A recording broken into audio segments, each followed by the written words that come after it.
We were just looking for a break. A cheap, remote cabin seemed perfect for escaping the city. No neighbors, no traffic, no cell service. Just the four of us, me, my girlfriend, and our two best friends, completely cut off from the world. We arrived at sunset, the air smelling of pine and damp earth.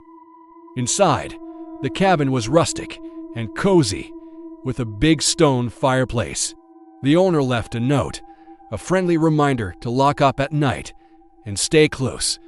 We laughed it off as a standard country warning. Little did we know. The first night was exactly what we'd hoped for: peaceful and quiet. We made dinner, played some cards, and fell asleep to the sound of wind in the trees.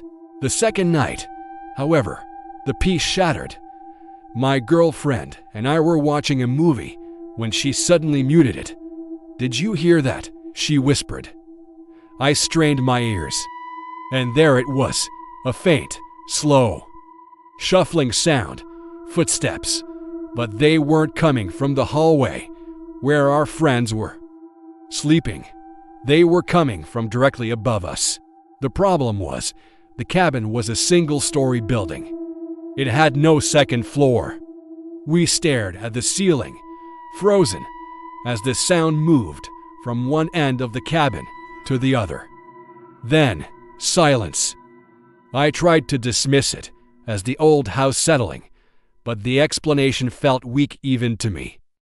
Later that night, I woke up with a chilling certainty that someone was watching me. The bedroom door, which I knew we had closed, was now open. A tall, dark figure stood silhouetted in the doorway, completely still.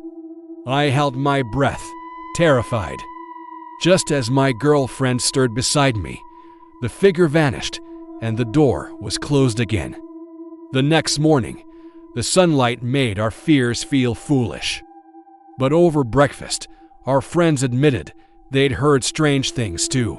Not footsteps, but whispering, coming from inside the walls. They thought it was us.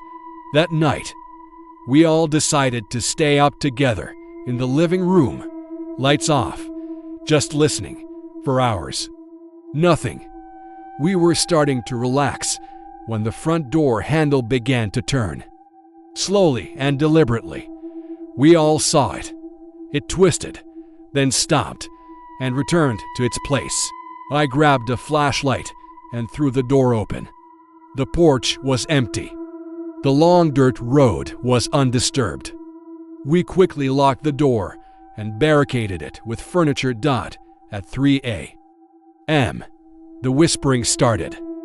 This time, it was clear, and it was coming from the kitchen. It was saying our names. My name, over and over, in a low, distorted murmur. My blood ran cold. The whispers moved from the kitchen, down the hall, to right outside the living room door. Then, a floorboard creaked directly behind us.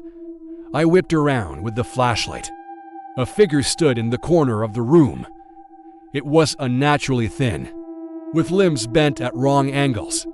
Its face was a pale, stretched mask that might have been a smile. In a raspy voice, it said, "You weren't supposed to hear us." In that instant, the lights died. We scrambled for the door, not even remembering how we moved the furniture.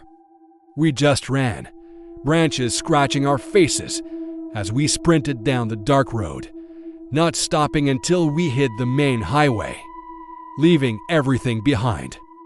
Later, we managed to contact the owner. He was baffled. He said no one had rented the cabin to us. It had been vacant for months. When we described the place, he fell silent for a long moment. "That's impossible," he finally said. "The cabin burned to the ground last winter. We never went back, of course, but even now, sometimes, in the dead of night, when the house is quiet, I'll hear it. A soft whisper, calling my name from another room, just waiting for me to answer. Thanks for listening, and if you enjoyed this story, be sure to follow for more.